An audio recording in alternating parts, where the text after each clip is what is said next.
దేవతలందరూ చూసి ఆనందించేలా జరిగింది. వారిద్దరి దివ్యశక్తితో ఒక మహా అగ్నిగోళం ఉద్భవించింది.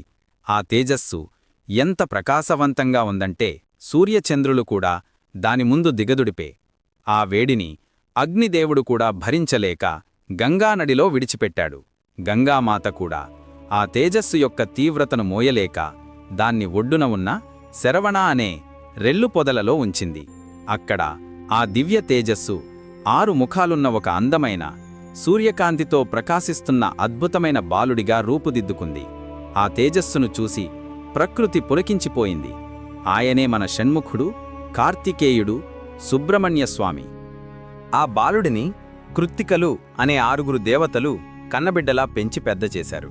అందుకే ఆయనకు కార్తికేయుడు అనే పేరు వచ్చింది.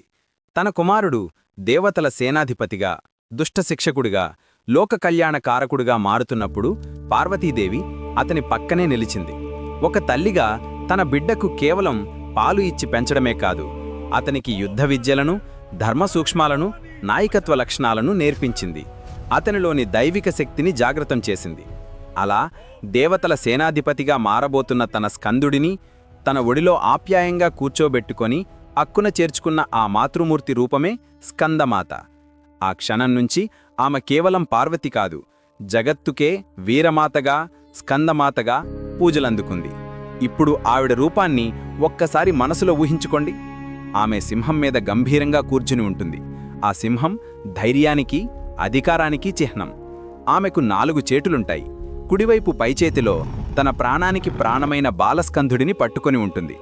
కింది చేతితో అభయముద్రతో భయపడకండి, నేనున్నాను అని మనల్ని ఆశీర్వదిస్తూ ఉంటుంది. ఎడమవైపు 2 చేతులలోనూ అందమైన కమలాలను ధరించి ఉంటుంది. అందుకే ఆమెను పద్మాసనదేవి అని కూడా భక్తితో పిలుచుకుంటారు. ఆమె ముఖంలో ఒకేసారి మాతృత్వపు ప్రేమ, దుష్టుల్ని శిక్షించే కాఠిన్యం, యోగిని యొక్క ప్రశాంతత అన్నీ స్పష్టంగా కనిపిస్తాయి. స్కందమాతను పూజిస్తే ఏమొస్తుందంటారా? అద్భుతమైన ఫలితాలు వస్తాయి. ఆవిడను మనస్ఫూర్తిగా ధ్యానిస్తే చాలు, మనలో పేరుకుపోయిన అజ్ఞానం అనే చీకటి తొలగిపోయి జ్ఞానం అనే వెలుగు ప్రసరిస్తుంది. సంతానం లేనివారికి సంతానభాగ్యం కలుగుతుందని భక్తుల ప్రగాఢ విశ్వాసం. అన్నింటికన్నా ముఖ్యమైన విషయం, ఒక స్పెషల్ ఆఫర్ లాంటిది ఏంటంటే, ఆ తల్లిని పూజించడం వల్ల ఆమె ఒడిలో ఉన్న కుమారస్వామిని కూడా ఏకకాలంలో పూజించినట్టే అవుతుంది. అంటే ఇది ఒక spiritual by 1 get 1 free offer అన్నమాట.